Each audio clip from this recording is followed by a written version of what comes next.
Okay, so anyway,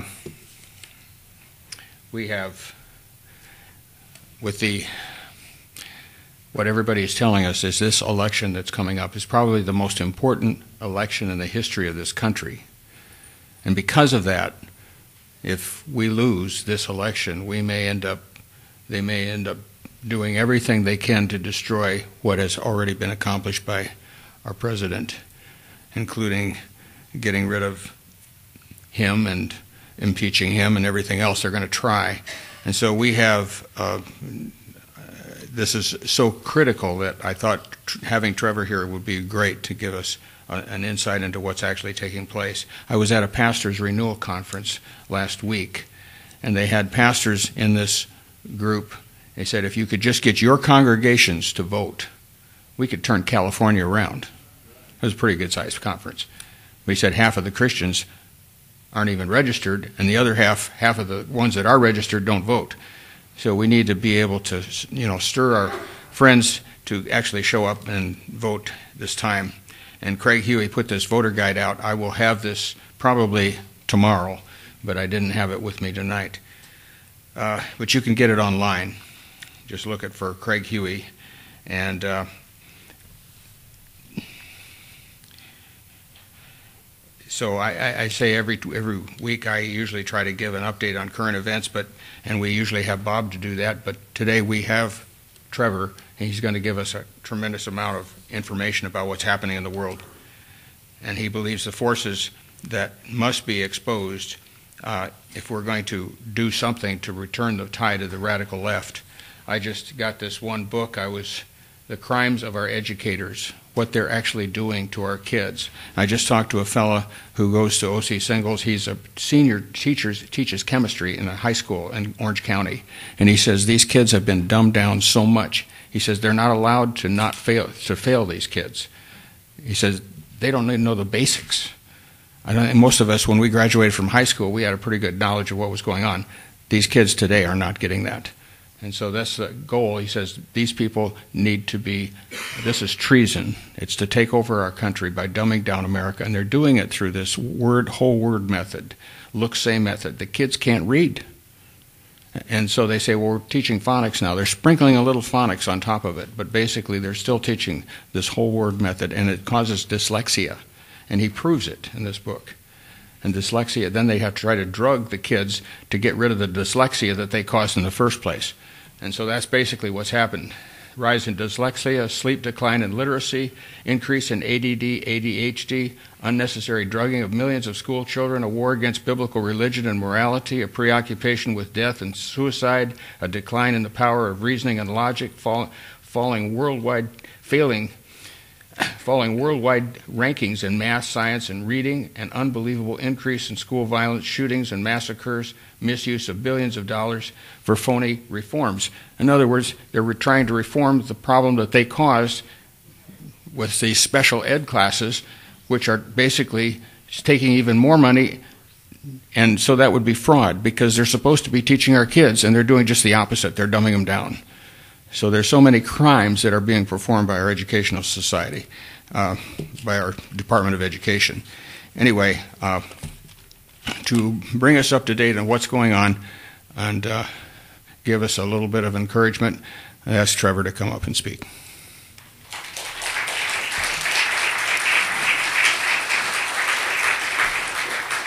And this is for you.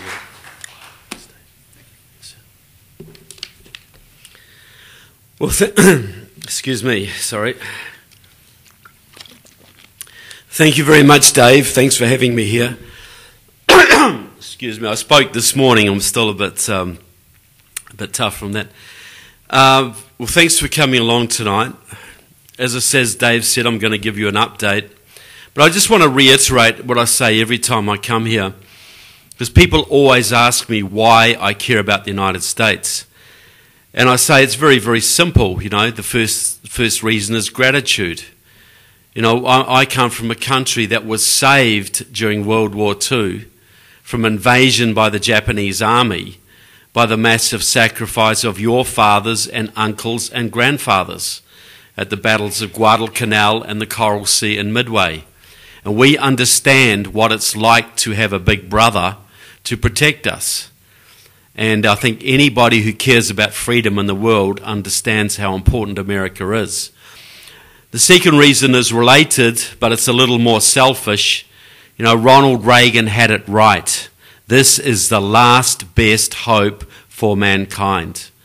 If freedom should ever fail in the United States, if you ever lose your constitution, your liberty, your economic dynamism, and your military superiority, all of which took a huge trashing through the Obama years, if that trend had continued, folks, we would be living in a world very soon run out of Moscow and Beijing and Havana and Tehran. Is that the kind of world you'd like to leave to your children, folks? I want to say a few words now about the November 2016 election. And the first is this. Does anybody feel there may have been a touch of the miraculous about that election? Yeah. It's pretty obvious. I think even an atheist would acknowledge that one. You know, we're all told that Hillary Clinton was going to win. It was all inevitable. It was all over. But it didn't turn out that way. But to me, it was not an election that saved the country. It was an election that gave us one more shot. Right? We let it drift for 100 years into progressivism. We're at the point of no return almost, and we were given one last shot. Now, if you look at the Old Testament, there were some second chances in the Old Testament, right? But how many third chances were there? Not a lot that I can recall. So we're living in an age of grace. We're living in a time we've been given a reprieve, and we better make use of it. We have to. Now, I know there's a lot of political activists in the room tonight, and I know that you write checks and you door knock and you phone bank and you get out amongst the public and you make voter guides and you do work year after year after year to improve this country without a lot of thanks. But if you look back at election night, November 2016, was it all worth it, people? Would you do it all over again to get the same result? How would you feel today if Hillary Clinton was the president right now, people? Have you noticed the little difference between the Obama economy and the Trump economy? Any slight difference out there? A little bit more business confidence, a little bit more optimism.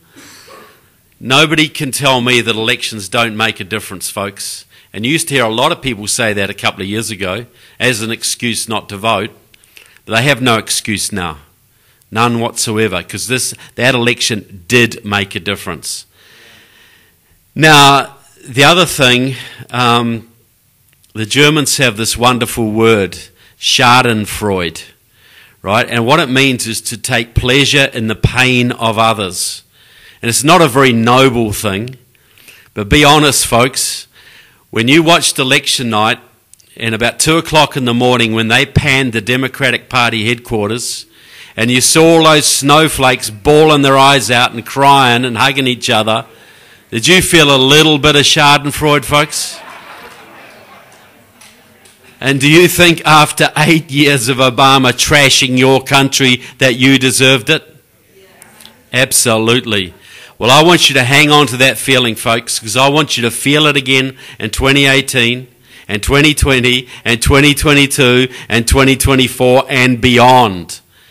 Because if they get to feel it, we're going to feel pretty rough. And we deserve a break, folks. We deserve to see things go our way for a change. The country needs it. Now, I want to add a lot, you're behind enemy lines here. I understand that. But, put it this way, which state in the Union do you think contributed most of any state to President Trump's victory? California, right? And I say that around the country and people will go, what? California? They all say Ohio or Florida or whatever. But like my friend Malcolm McGough, former Australian Army officer, ran the Trump campaign in the state. He had 400,000 phone bankers in California, folks. 235,000 on any one night. Now, 5 weeks before the campaign, they were told to stop calling into California.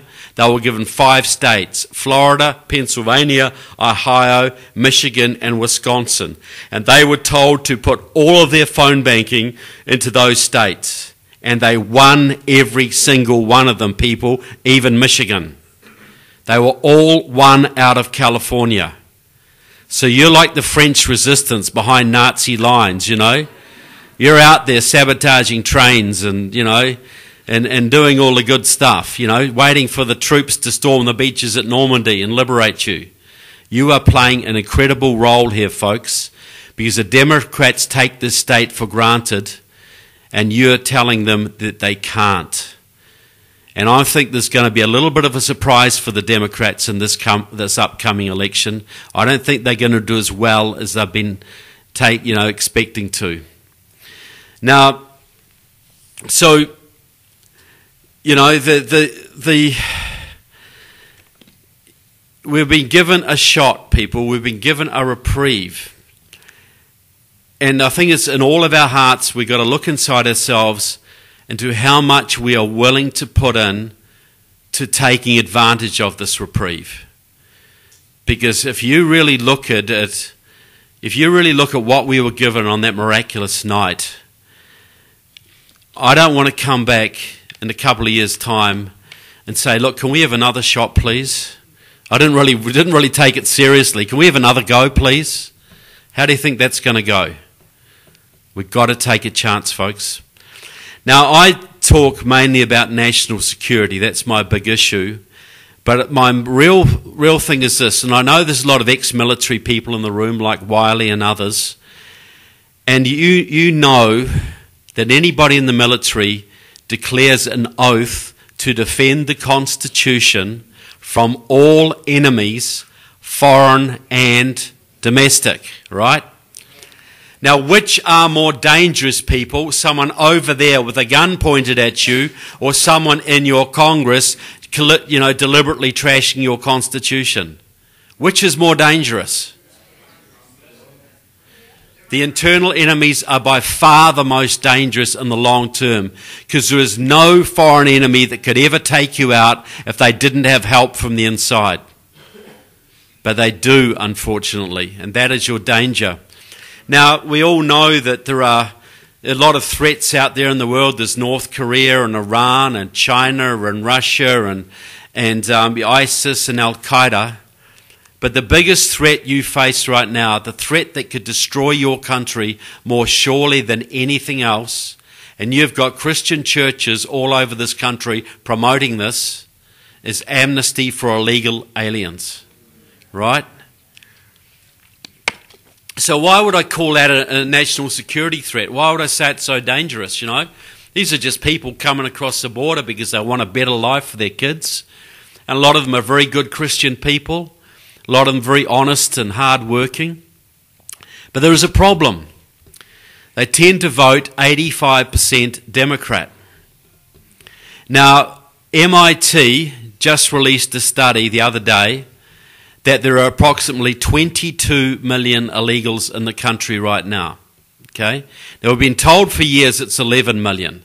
Now they're telling us it's 22 million. It doubled just like that. I think it's more like 30 to 35 million. I have a friend who worked for ICE, and she thinks it's more like 60 million. But let's just go with the 22 million conservative MIT study. Now, do a little bit of math, folks. Mitt Romney lost the 2012 election by 2.5 million votes. Donald Trump won the 2016 election by about 200,000 votes, thanks to the wisdom of your founding fathers and the Electoral College, and he lost the popular vote by about 3 million. So in a country of 320 327 million people or whatever it is right now. These are very close. Remember the old hanging Chads in Florida in 2000? 500 votes decided the presidency. Imagine had it gone the other way and we had Al Gore. We all would have died of boredom probably in the first term. But, you know, so things can be very tight, very, very tight. I was just in Montana and they elected John Tester, their Democratic senator, a couple of cycles ago. And he won by a few hundred votes through vote fraud on the Indian reservations. And his getting into the Senate, he was the last one called. He was the one who gave the Democrats a majority, and because of him, we got Obamacare. So a few hundred votes can decide a whole bunch of stuff, people. And if you look at your state, you know, this midterm election could be very close. The Democrats only need 23 seats to regain the majority and put Nancy Pelosi back in the, you know, as Speaker of the House. That should scare you enough, shouldn't it? Right? So a few votes could make it, you know, can be very close. And you've got a seat here, Dana Rohrabacher, who's being run pretty close by Harley Ruder. And we don't want to see that happen, folks, because it could come down to 1 or 2 or 3 seats that holds the majority. And if we lose the majority, President Trump gets impeached. So what you do here in Orange County, around this area, could decide a lot, a heck of a lot. And the other race you've got is obviously John Cox for running for governor. Now, he's got a hard road to hoe, but he's been doing very, very well. He's a fine gentleman, and he'd make a great governor. So, you know, it's very clear that you've got to get behind him, because he has a shot at winning this, and even if he doesn't and pulls it very close, he's going to lift the Republican enthusiasm and the Republican vote right across the state. And that might be enough to hold 2 or 3 or 4 or 5 or 6 of your House races, state Senate races, county commissions, the whole lot. So it's very important to get behind those 2 races.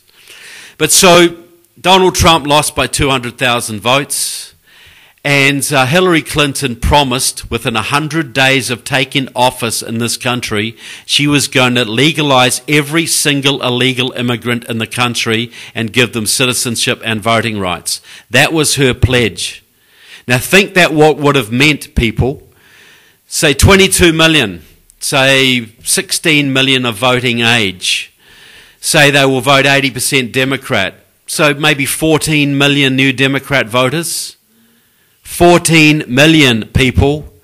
How long do you think we can keep electing Republican presidents if they get 14 million new Democrats tomorrow? Why do you think the Democrats are so hell-bent on illegal immigration amnesty? Why do you think they're so hell-bent on DACA? Is it because they love immigrants? You should have seen the speeches that Harry Reid and Bill Clinton used to give condemning illegal immigration back in the 90s. You look them up on C-SPAN. Illegal immigration is a national security threat. There could be as many as 250,000 coming across the border. This is a disaster for American workers. This is stealing America's jobs. This is a national security disaster, quoting Harry Reid. And then they figured out that they were losing their traditional base because they're going so crazy left. So they figured out, well, we're going to have to bring more voters in from across the border. And just on the border, how do you tell, an immigration officer told me this, how do you tell how secure your borders are? What's the best gauge to tell how secure your borders are? It is by the price of heroin on your streets, people. America has a massive heroin epidemic now. I guarantee everybody in this room knows a family or a friend or a work colleague who's lost someone through heroin or fentanyl or something similar. It's killed thousands of young Americans in the last few years. Fentanyl up to 20,000 a year, I believe. That heroin is coming across the Mexican border. The fentanyl is coming from China to Mexico across the border. The Democrats have deliberately allowed thousands of your young people to die in their source for more votes and more power. How cynical is that, folks? And they go on about the opioid crisis and how they want to address it. Well, the easiest way to address it is to seal that southern border. But they won't do that because they don't care. This power is more important. So, if the Democrats get amnesty and they get 10, 12, 14 million votes, they're going to do to this whole country what they're already trying to do to this state. They're going to take it way, way, way to the left. And if you think the Democrats are arrogant now, what do you think they'd be like with an extra 10 or 12 million votes and no viable Republican Party on the horizon whatsoever? No Conservative ever being able to challenge them again. Do you think this country would become like France or Germany, as Sean Hannity keeps trying to tell you? Or maybe it might become like Venezuela or Cuba, because that is their aim, people. The Democratic Party today is run by those 60s revolutionaries who fought on the side of the communists in North Vietnam, who went down to Nicaragua to help the Sandinista communists, who cheered on Fidel Castro. Those are the people who run today's Democratic Party and most of your unions and most of your media. And they want their revolution before they die, folks.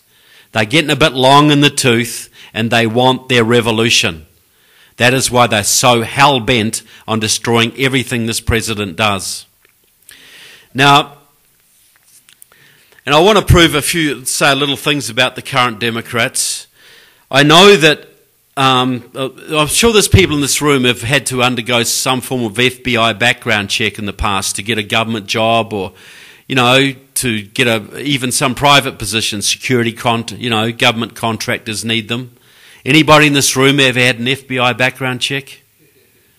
Okay, anybody passed it? Okay. Is it true, folks, that they can be very, very rigorous? They check out your family background, your overseas travel, criminal convictions, drug habits, suspicious relatives, even bounce checks. So what if you're a young Marxist radical like Karen Bass or, Maxine Waters or Nancy Pelosi or even Dianne Feinstein, who hangs around with the Communist Party? Thank you. Or the Muslim Brotherhood, and they get elected to Congress or even the US Senate, where they must serve on the Homeland Security Committee or the Armed Services Committee or the Senate Judiciary Committee that has just been harassing Brett Kavanaugh for a few weeks. How much of an FBI background check do you need for that one, folks? Nothing. Zero. Because the people are supposed to vet the candidates, right? And the media is supposed to help you do it, right? Well, how's that been working out for you, folks? Can you see the problem if the media is infiltrated too? On the Senate Judiciary Committee, there are 10 Democrats, all militantly opposed to the Kavanaugh nomination, as they were all opposed to the Gorsuch nomination before that. Every one of those Democrats has a Marxist background. Every single one of the 10. From Chris Coons to Dianne Feinstein, every one of them is a Marxist, or has been a Marxist, or is allied to some Marxist pro-Chinese group or something similar. Now, Dianne Feinstein was just found to have a Chinese spy on her staff for 20 years, and he wasn't a driver like she said, he was her office manager. He arranged her appointments for her. He intercepted documents from the Department of Defense for her. He wasn't a driver, folks, and he was heavily involved with some of the worst communists in San Francisco for decades. Dianne Feinstein has been working with the communists since she invited 7 Russian journalists to Stanford University in 1955. She's been active with them all this way, people, and she serves on the Intelligence Committee as well. Now, just to give a little example, in our movie, and if you haven't seen the movie, I hope you see my son James and get a copy. It will knock your socks off. We've got an example of Andre Carson, one of your Muslim representatives from Indiana. Now, Andre Carson is involved in several Muslim Brotherhood front groups. Now, the Muslim Brotherhood in the Middle East are the father of Hamas and Al-Qaeda and ISIS. They are a terrorist group, acknowledged by your State Department as a terrorist group. But in America, they work legally through front groups like the Council on American Islamic Relations, CARE, the Muslim Student Association, etc. Now, Andre Carson is heavily involved with these people, and I've got him on tape. You can't deny it. This is what he says. He gets up in front of a Muslim audience in Connecticut in 2012, and he says, with a big grin on his face, "I understand there are people in the audience undercover who are here spying on us. They're checking us out because you believe we are here secretly plotting to overthrow this country, to destroy this country." And then he really grins and he says, "Well, I say to you people undercover, Allah will not allow you to stop us." This guy now serves on your Intelligence Committee, folks. He oversees all 16 of your intelligence agencies, NSA, CIA, FBI, you name it. Now, speaking of the FBI, they are the body designated in your Congress, by your Congress, to investigate spies, terrorists, traitors in your government, right? They're the watchdog. They're the security body to keep bad people out of your government. Now, the Judiciary Committee, let's think about that. That was headed until recently by a man called John Conyers. Remember him? He was in Congress about 140 years before he had to resign in disgrace last year. And his place has been replaced by a woman called Rashida Tlaib, who's active with both the Muslim Brotherhood and Democratic Socialists of America. She got a Marxist Muslim to replace him. So anyway, John Conyers was on the Judiciary Committee. He was the chairman of it, the ranking Democrat. Whenever the Democrats were in power in the House, he ran the Judiciary Committee. Now, on that Judiciary Committee, you also have Judy Chu from California, who was actively involved with the Communist Workers' Party for many years, a pro-Chinese outfit. She's been described as China's best friend in the US Congress. And you want to see Judy Chu on the Judiciary Committee go after the FBI whenever they investigate one of the 25,000 plus Chinese spies operating here right now. She goes off on them. "You are racist. You're only picking on this man because you are racists." And she has got sensitivity training for FBI agents so they don't act in a racist manner towards Chinese spies. Basically, to intimidate them. And remember when Acorn got in a lot of trouble a few years ago, you know, that scam voter registration organisation Acorn? Well, they were going to hold a congressional investigation into Acorn. But Acorn was a front for Democratic Socialists of America. And a Democrat on the Judiciary Committee got that shut down, a man called Jerry Nadler, who now runs it on the Democrat side. Jerry Nadler has been a long-term member of Democratic Socialists of America. So he shut down an investigation into his friends. And then you've got Luis Gutierrez from Illinois, who also served on the Intelligence Committee. He was a member of the pro-Cuban, Marxist-Leninist Puerto Rican Socialist Party. He was elected with the help of pro-Chinese Maoists in Chicago on several occasions, and he's an active supporter of the Council on American Islamic Relations. And then we go back to John Conyers himself. John Conyers was the man who shut down your House Un-American Activities Committee, your congressional body that worked, investigated subversives. He's got a 50-year history with the Communist Party USA, 40 years with Democratic Socialists of America, 30 years with the Workers' World Party. They support North Korea and Iran and Cuba. They are the people who tear down Confederate statues in North Carolina and Louisiana. And he's also very heavily involved with CARE, the Council on American Islamic Relations. And you should have seen him in Congress, I've got him on tape again, when they were trying to designate the Muslim Brotherhood in America as a terrorist organisation. John Conyers was saying, well, look, I understand the Muslim Brotherhood is forsworn violence now. They're just a social service agency now. We shouldn't be designating them. John Conyers was a hardcore anti-American Marxist-Leninist, as hardcore as you can get, people. Yet he oversaw the FBI for more than 30 years. So what do you think the FBI is going to do if they want to start investigating congressmen?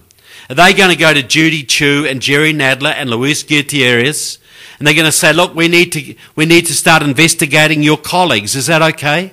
And we might have to investigate you too. Is that all right? What do you think's going to happen to their budget next year, folks? Do you think the FBI is stupid enough to bite the hand that feeds them and pays their salaries? You have got at least 100 congressmen, including at least 20 from this state, and 20 senators, including both from this state, who couldn't pass an FBI background check to drive a school bus, folks. They couldn't clean the toilets at any military base in your country. Yet they're serving on the Homeland Security Committee, the Armed Services Committee, the Intelligence Committee, the Education Committee, and they are trashing your country every single chance they get, folks. Did you see Trump's State of the Union speech this year? Great speech. But there wasn't one clap from the Democrats, people. You know, Trump says black unemployment is the lowest it's ever been, and the Congressional Black Caucus is scowling. There wasn't one go America, there wasn't one clap, there wasn't one cheer from the Democrats through his whole speech. Not one positive reaction to any of the great news that was coming from the president. That is today's Democratic Party, folks. I'm not saying the Republicans are angels, because they sure aren't. Some of them aren't. But the Democrats have been completely taken over, folks. Completely. And we are one bad election away from having them rule us for the rest of our lives. That is not a happy thought, in my opinion, people. So, if you look at the last election, if you look at since, has anybody ever seen as much vitriol and contempt addressed to a sitting president in their lifetime? Just unrelenting, is it not? It wasn't this bad under Reagan, wasn't this bad under the Bushes, but it is completely over the top and off the wall. And I've got to say, I think the debacle over the Kavanaugh hearings has really shown the American public what a bunch of scumbags these people are. And I think it's going to hurt them in the election, folks. I really think it's going to hurt them coming into 2010, and it couldn't have come at a better time. But so why do they hate the president so much? Well, I think there's two reasons for it. One of them is very easy to understand.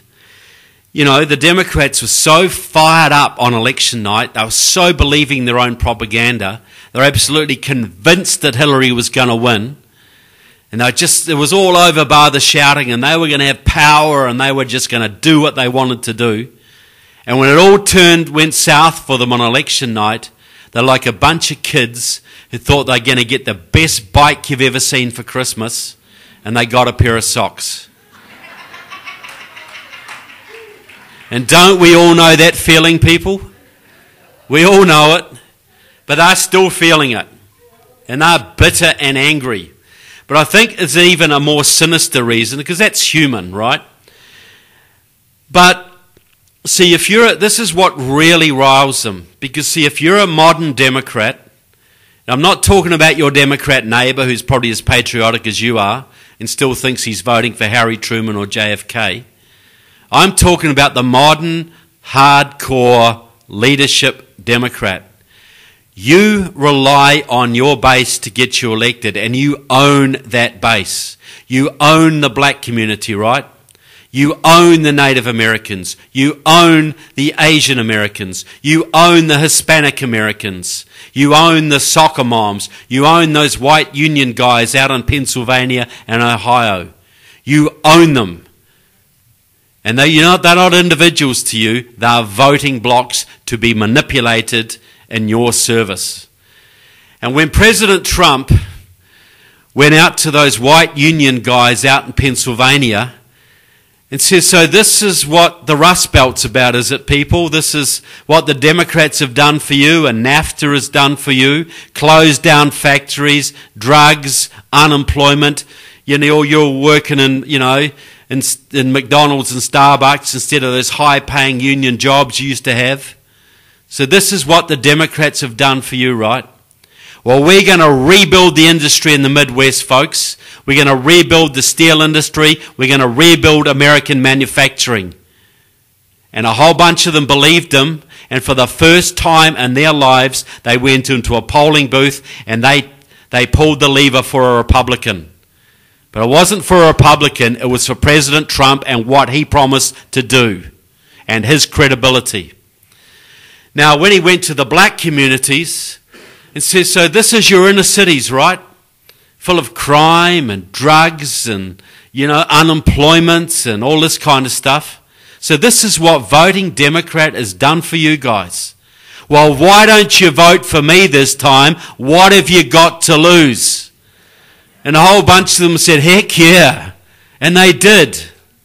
And he went to the Latinos and said, I understand that you are American citizens and you don't like being tarred with the illegal brush. We're going to build this wall, people. We're going to protect Americans first. And a whole bunch of Latino Americans said, heck yeah, about time. We came here legally, people. And this is what is freaking the Democrats out, people, because they can see their base crumbling before their very eyes. If that border wall gets built, if he can clamp down even on legal immigration, if he can keep the taxes coming down, if he can stop the flow of drugs into the inner cities, rebuild unemployment figures, and we've got the lowest unemployment, 50 years now? If he can keep all those positive indicators going through 2018, 2020, 2022, imagine what this country could look like by then, folks. Imagine the trillions of dollars that are going to flow into America and American industry. Imagine the wage lifts you're going to get as businesses compete for labour, for skilled labour. Imagine the trade schools are going to open up to supply that skilled labour. Imagine the opportunities for your children and your grandchildren not to work at Starbucks, but to work in a factory or an establishment to actually learn a trade that will carry them through life. Imagine the opportunities, folks. And when the Democrats look at that, they freak. Because who would ever vote for them when it's going that well? What have they got to offer? Identity politics, abortion, and dependence. That doesn't hold a candle to a free, prosperous America, folks. And that's what we could have. You imagine all those Bernie Sanders loving young millennials who'll be able to move out of their mom's basement, get jobs for $80,000 or $100,000 a year, get mortgages and get married and have families. They'll forget about this Bernie Sanders stuff pretty quickly, people. You know how many 60s hippies became good free enterprises because of Ronald Reagan's economy? Threw away their tie-dyes. Bet there's a few in the room. Might not want to admit it, but I know you're here, folks. But this is where we could go.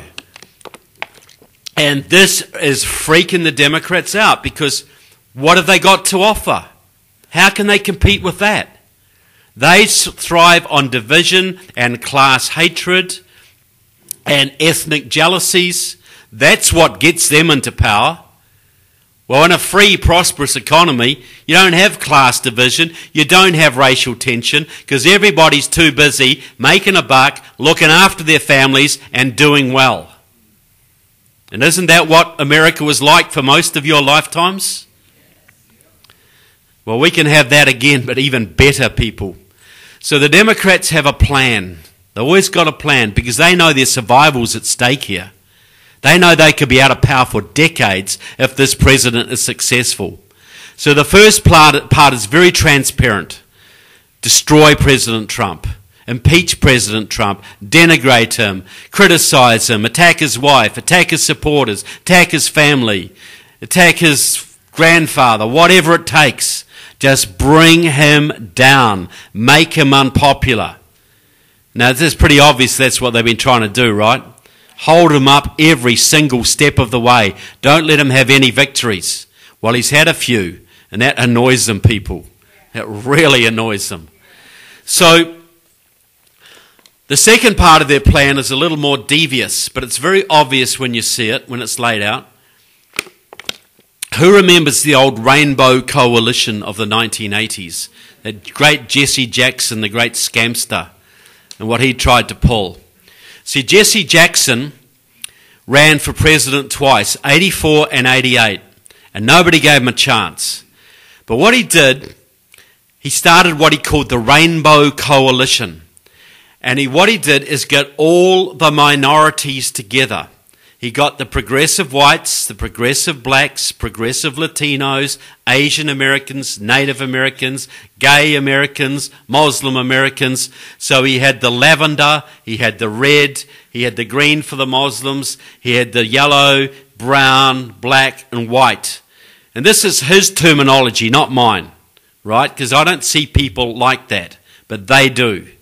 So he got all the minorities together, and they ran on that scheme, and he got 7 million votes in 1988 and fourth in the Democratic primary.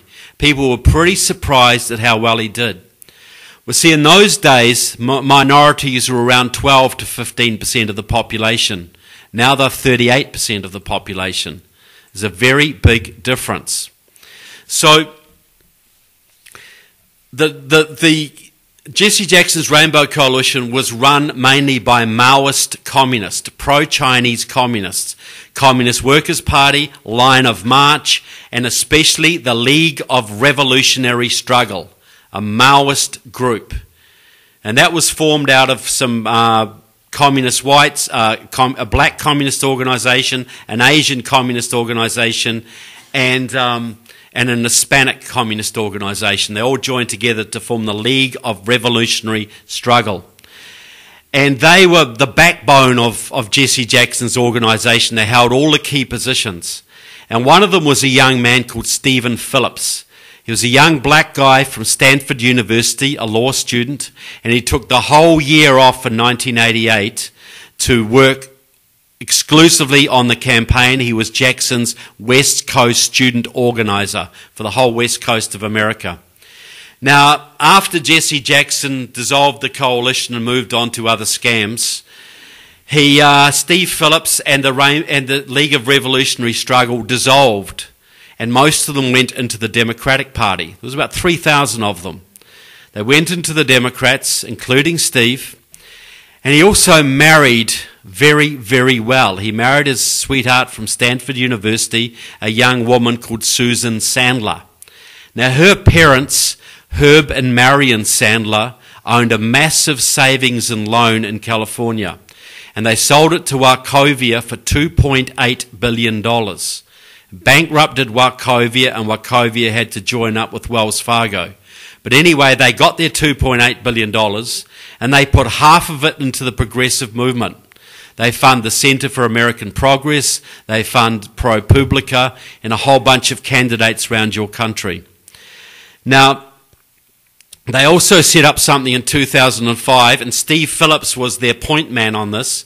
Steve Phillips and George Soros and Tom Steyer and Norman Lear for People for the American Way, and about 100 other multi-millionaires and billionaires set up a thing called the Democracy Alliance, which is a secretive organisation of leftist billionaires who fund candidates around your country, right? And are very, very active. And they coordinate their activities together, and Steve Phillips is their guiding ideologist.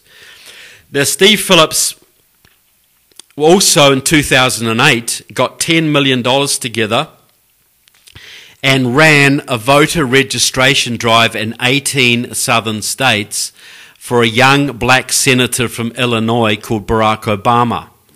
And that is what got him ahead of Hillary Clinton. There would have been no President Obama without Steve Phillips and the money he raised. Now, Steve Phillips has set up a group called Power Pack and another one called Democracy in Colour.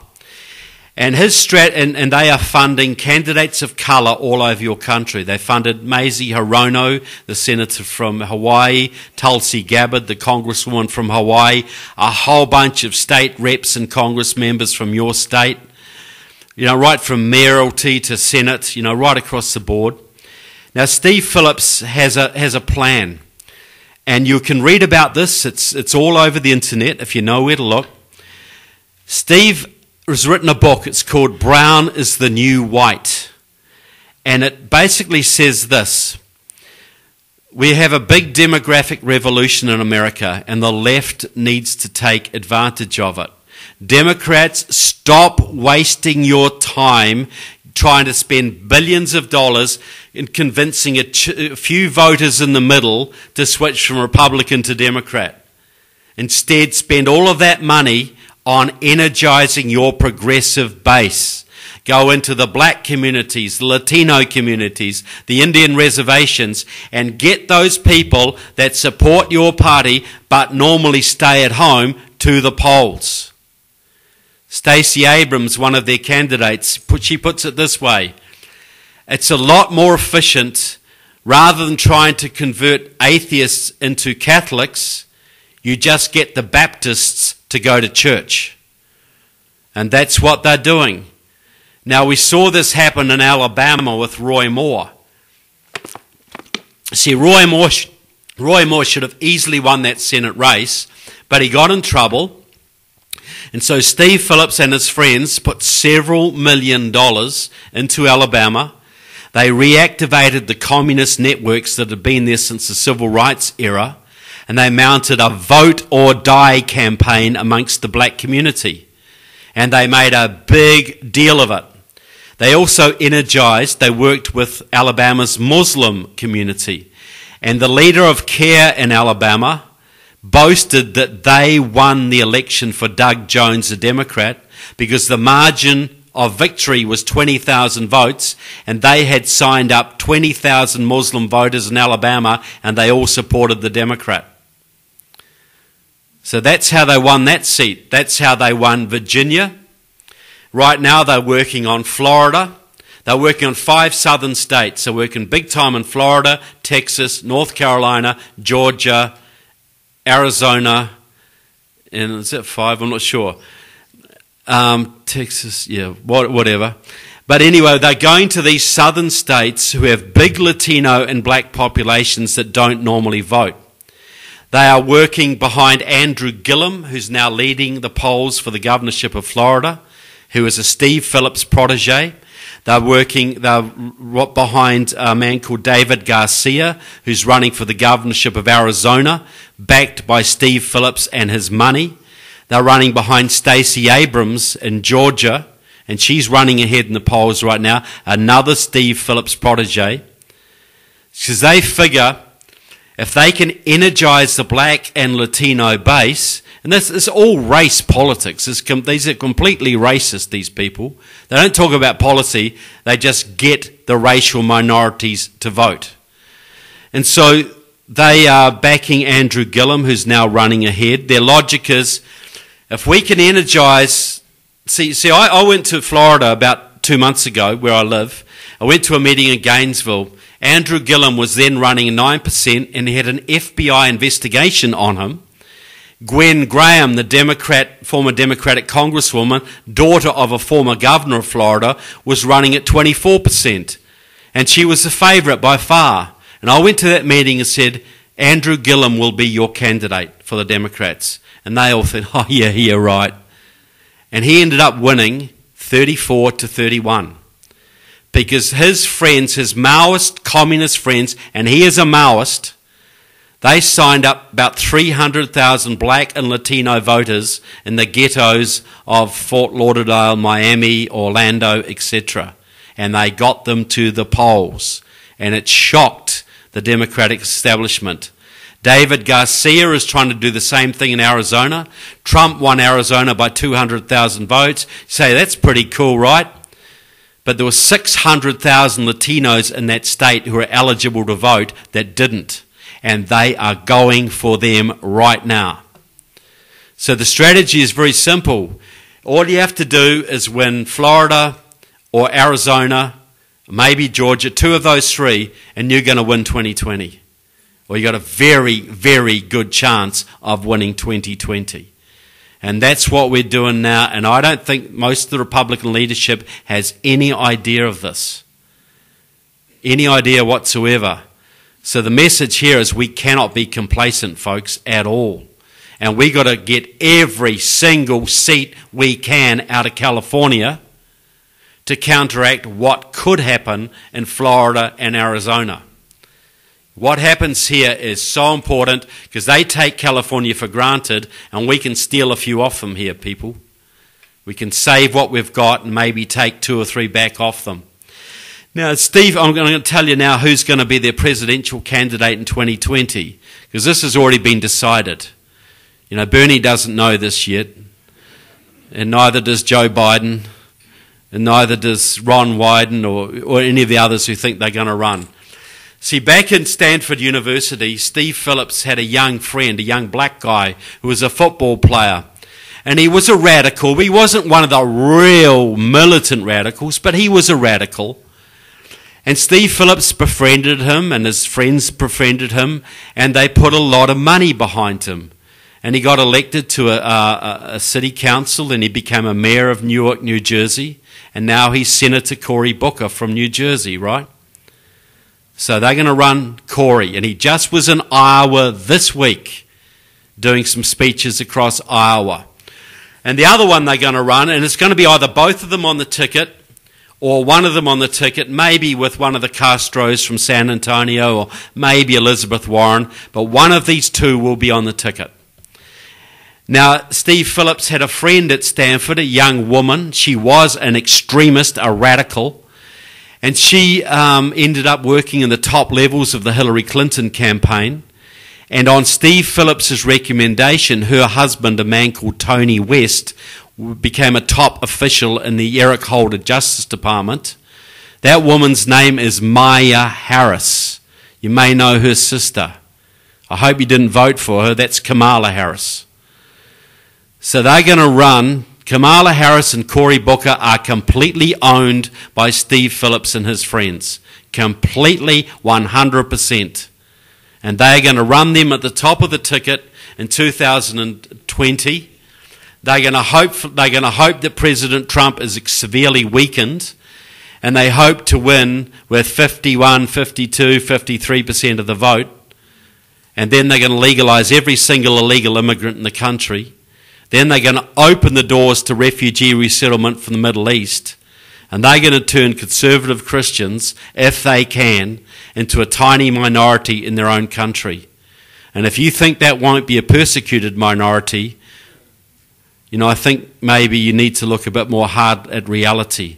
These people are communists, folks. They are not liberals. They are not progressives. They are communists. And what do communists do when they get power in a country, folks? Do they leave the churches alone? They might let them stand, but you cannot teach Christianity. Pope Francis just gave the Chinese Communist Party authority over all Chinese Catholics, folks.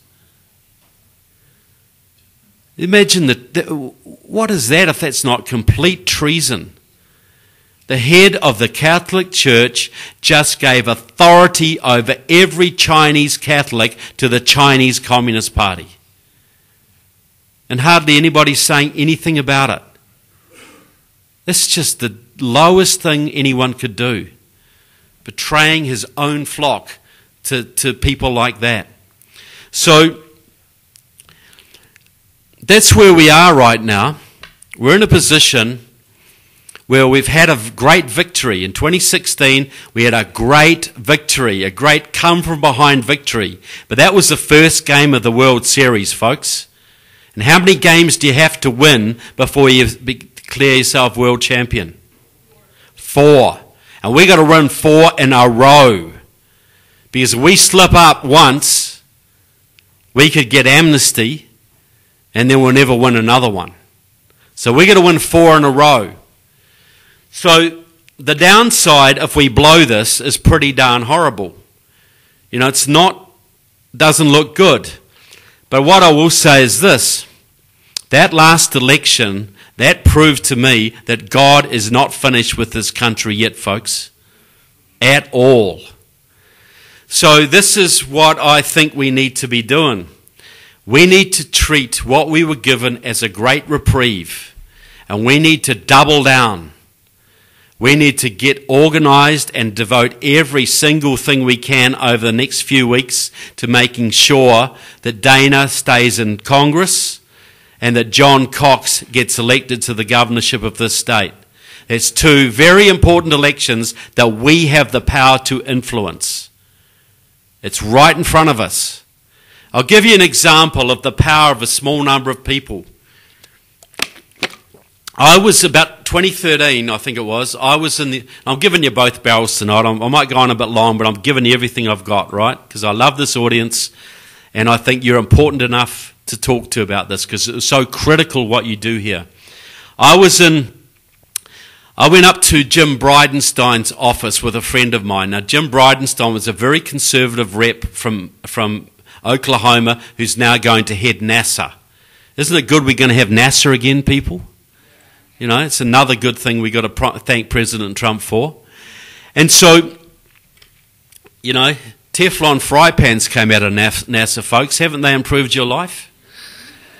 So, I talked to Jim and he said this was just after the Republicans had passed amnesty through the Senate. And they were trying to get it through the House. And it was proving a little difficult because the Tea Party folk were giving them a hard time about it. But he said to me, well, look, they've got the numbers. They're going to pass amnesty through the House on Friday. And I said, do they realise this is suicide for the Republican Party?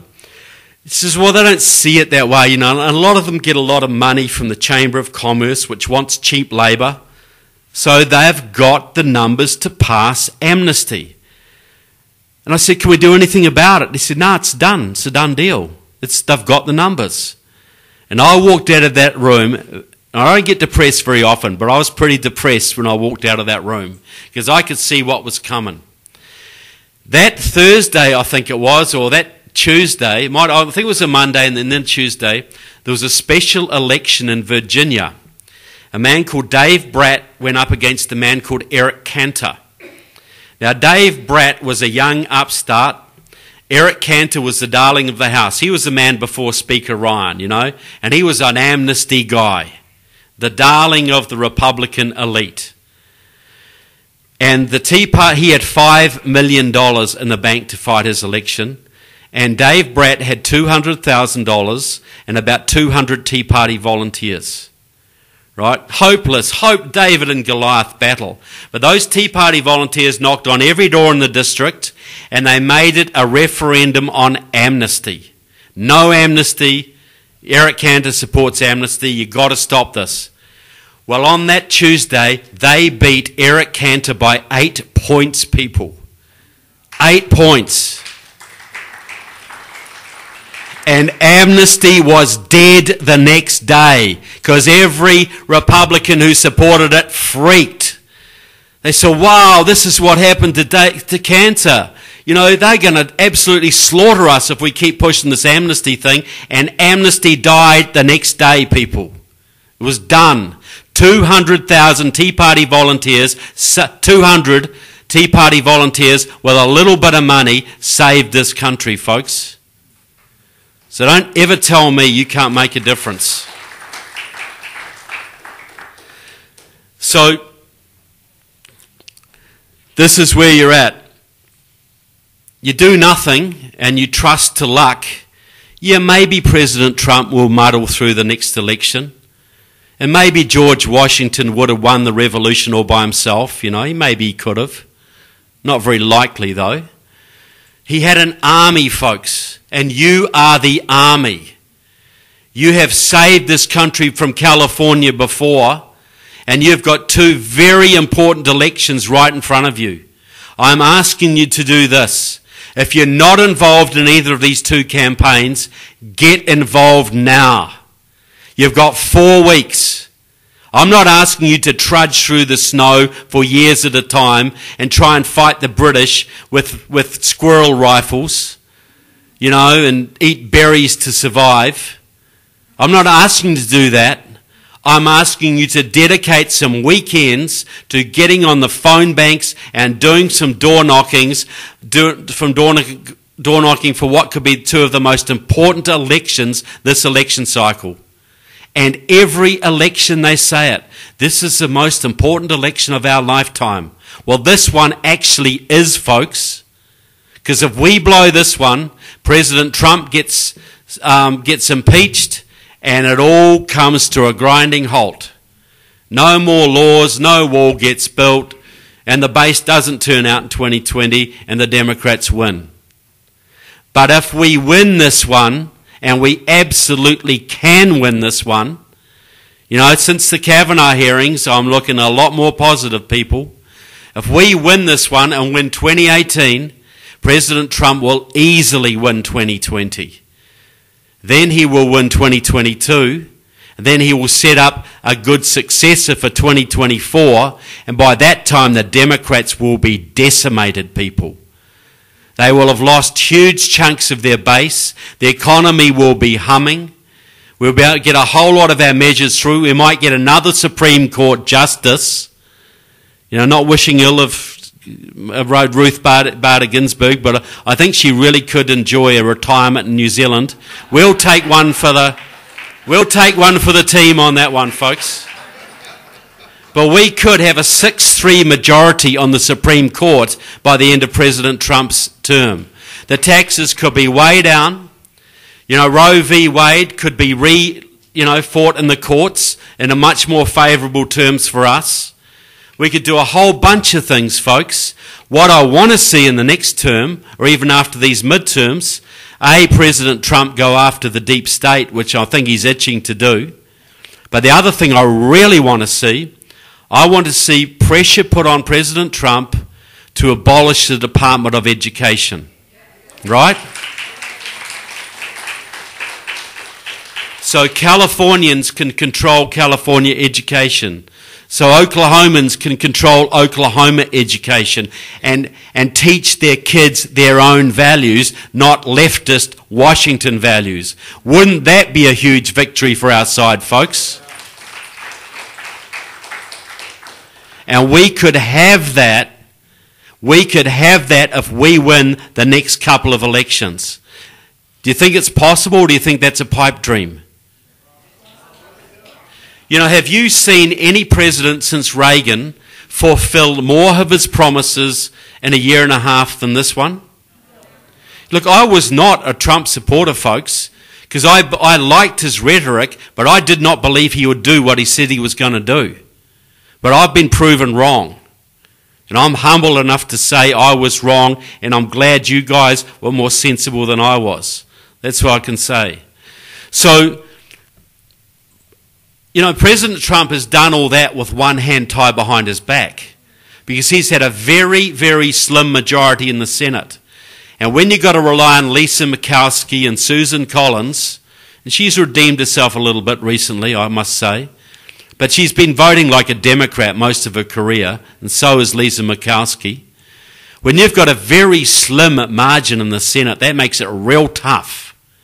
Now you imagine there's about 10 or I think there's 20, something like 20 Democrat Senate seats up for re-election in this cycle. We've got a good chance of winning in 6 or 7 of them. You imagine President Trump with another 3 or 4 or 5 conservative senators behind him, people. He would be completely unleashed. And do you think he wants to have a go at those Democrats, people? Do you think he wants to put them in their place and actually get America fired up again? You imagine, you've seen what President Trump can do with one hand tied behind his back. Well, you imagine what he can do if he's really let go and he's on steroids and he knows he wants to leave a legacy behind him. Imagine what might be possible that we can only dream about now. So this could be a very different America in 2 or 3 or 4 years.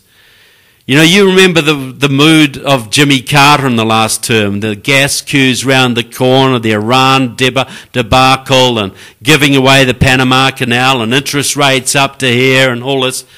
A lot of people were saying then America would never be great again. Well, how long did it take Ronald Reagan to turn that mess around, folks? Took him a couple of years and the economy was booming. And he still didn't have control of the Senate for the House most of that time. Well, if President Trump has the House and the Senate and the proven ability to get things done that he has, where are the limits, folks? So the downside is pretty rough if we blow this. But the upside is pretty fantastic. So what I'm asking for you, if you were going to write out a check to John Cox or to Dana, double it. And I'm not kidding, folks. Double it. And if you're going to do some phone banking, add more time. And if you're going to do some door knocking, volunteer for some more weekends. And if you weren't involved at all, get involved. Your ancestors set up this country through massive sacrifice, through taking on the world's greatest military empire with old flintlock rifles, not paid for months, seeing their friends killed around them, their farms burned out, fighting the world's greatest empire for some crazy ideal of liberty. I'm not asking you to do that, folks. I'm asking you to give up 4 weekends between now and the election. I'm asking you to write out some extra checks. I'm asking you to put your money where your mouth is and get behind 2 candidates in winnable races that could have a huge impact on this country. There's nothing you can do in the next few years that is going to have more impact on the future of your children and your grandchildren than what you do in the next couple of weeks, folks. Anybody think I'm exaggerating? So is it worth getting involved? How are you going to feel if you don't get involved and we lose? How are you going to feel then, people? And how are you going to feel if you do get involved and we win? It's going to be a pretty cool feeling, right? Something to tell your grandchildren about, right? When they look at this wonderful country they have and think, wow, did you help with that, Grandma? So, I can't promise you very much, folks, but I can promise you 2 things. There is evil in this world. It does exist, and right now, unfortunately, it's operating through one of our main 2 political parties. And it could destroy this country. And I can promise you that all I can say is this: if we give it everything within our power for our God, our Constitution, our country and our family, everything that's within us over the next few weeks, then again in 2020 and again in 2022, 2 things may happen. One is you may give it everything you've got and we may still lose. That is a possibility. But at least you will earn the right to look your children in the eye and say, I did everything I could. And what is that worth to you, folks? And if you win, and you absolutely can win this, that last election proved to me that we have help, folks. You can win this, and if you win and keep on winning, you will not just spark a major economic boom in this country, but you will spark liberty revolutions across this globe, folks. Don't you think the people in Australia and France and South Africa and Brazil want to be free too, folks? Don't you think people are striving for liberty everywhere? And they're all looking at America, folks, because if the light goes out here, it goes out everywhere. But if the light is rekindled here, if you restore your constitution, your liberty, your economic dynamism, and your unchallenged military superiority, you're going to encourage every freedom lover across the globe. Today, there's a very important election in Brazil. The conservative is ahead. He may beat the communist. Brazil could flip. That will help with Venezuela. That will help with a whole bunch of other countries in Latin America, which is going to be good for all of us, folks. So if we win this, we can spark liberty revolutions all over this planet, folks. You can give your children not just the amazing country that you inherited, but one even greater. You can spark liberty revolutions and economic booms like we have never seen before. Do you think that's what do you think that's what our Creator wants? Do you think that's what our Creator wants? Or do you think He wants us to let the greatest country the world has ever seen, with a constitution directly inspired out of the Bible, do you think He wants to see us blow it? Lose it? I think, this is the light of the world, people. So I'm asking you to dig deep, because what you do is going to have impact way beyond your lifetimes for your children and your grandchildren, just like your founding fathers are affecting you now. So is it worth fighting for? Is it worth fighting to give your children not just the amazing country that you inherited, but one even greater? Is it worth working to spark liberty revolutions all over the planet, folks? Is it worth a little bit of sacrifice for what could be one of the greatest victories of your life? Well, I want to say, I know you're going to dig deep. I want to thank you so much for what you do for America, for my country, and for liberty. God bless America, and God bless California, and God bless you all. Thank you very much.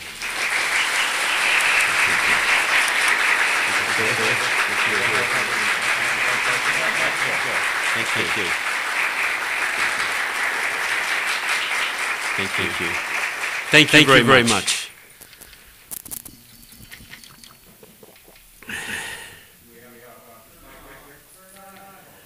Look, just before Dave speaks, my son James over here is with me from New Zealand.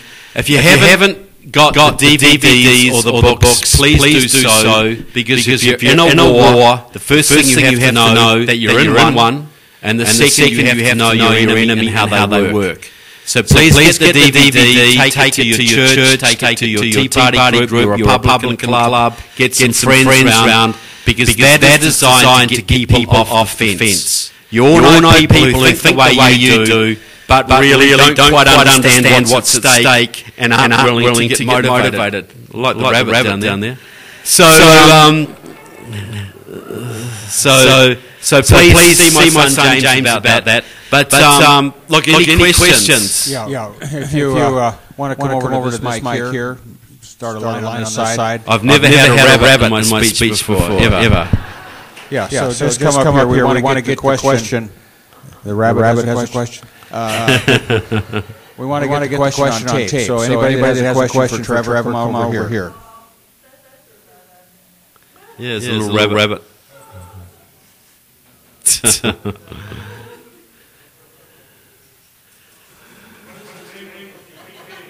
The DVD is on the table over there. It's The Enemies Within.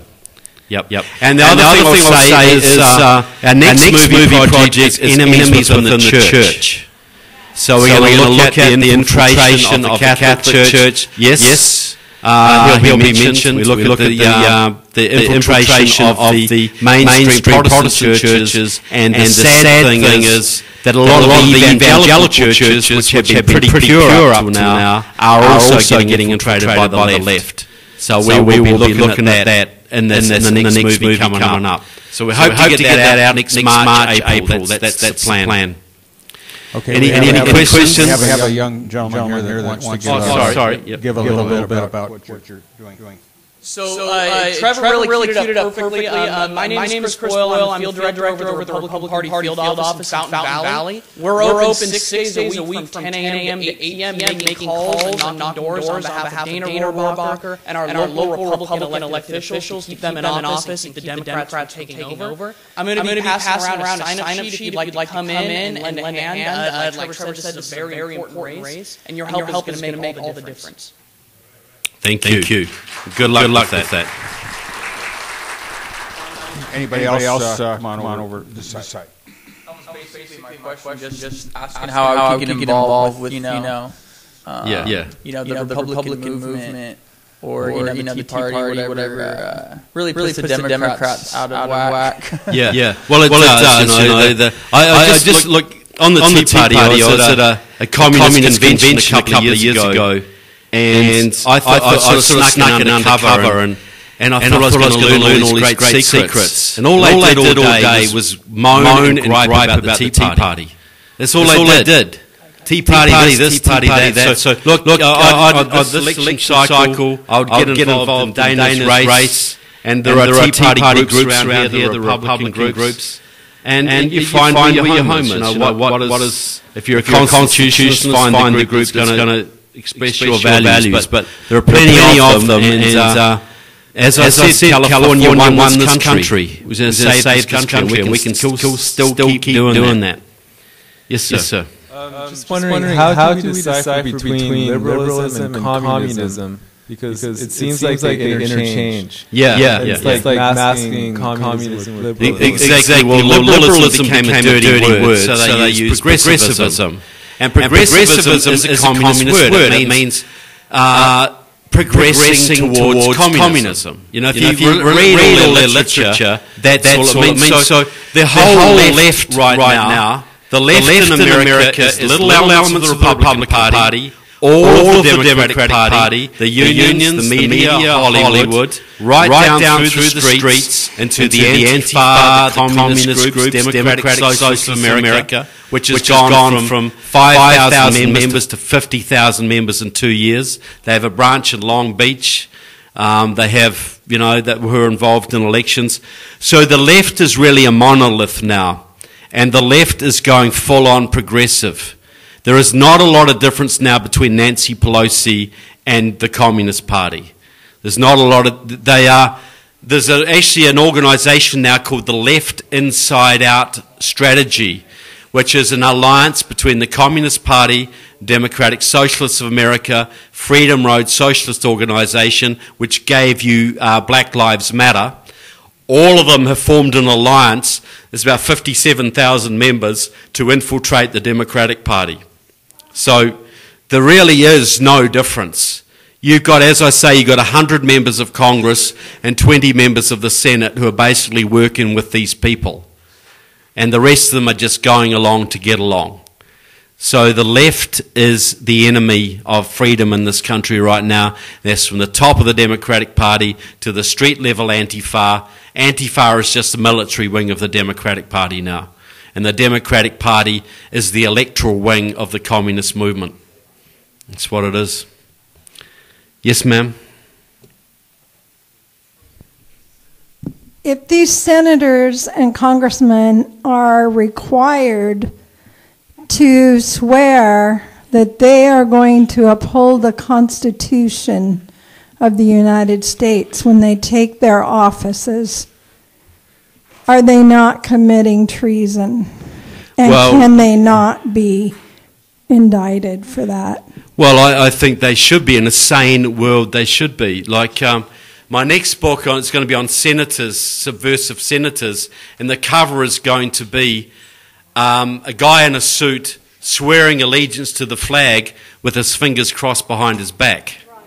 You know, because that's what they're doing. But see, if you're a communist or a Muslim Brotherhood operator, you have a different set of morality. You know, so we believe lying on oath is bad.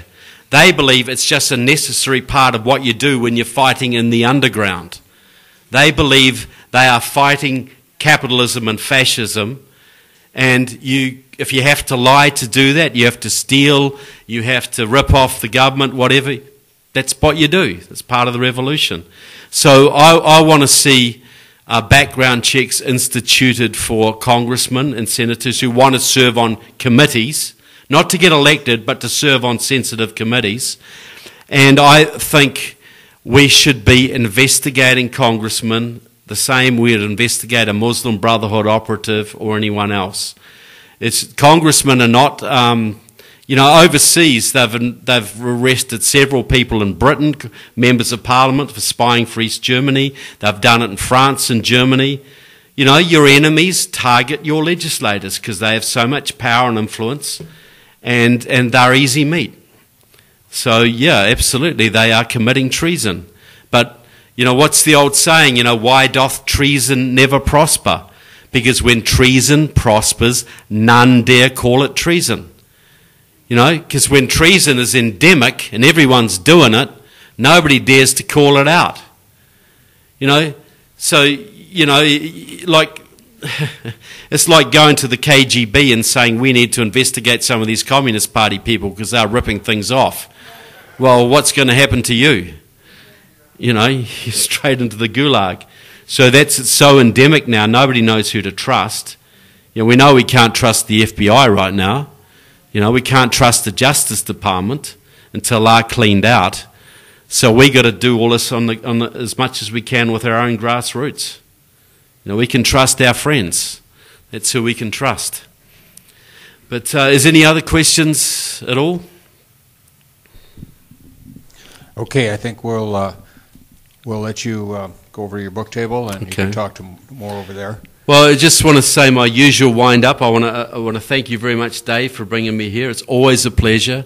And Dave always gets me in front of very interesting audiences, and there's always some stimulation going on when I come to California, so I really look forward to it. But the only reason I do what I do is because you guys are doing what you're doing. So I'm very proud to be amongst you and very grateful to be invited to speak to you. So thank you very much, and I'll be rooting for California in this election cycle. Thank you.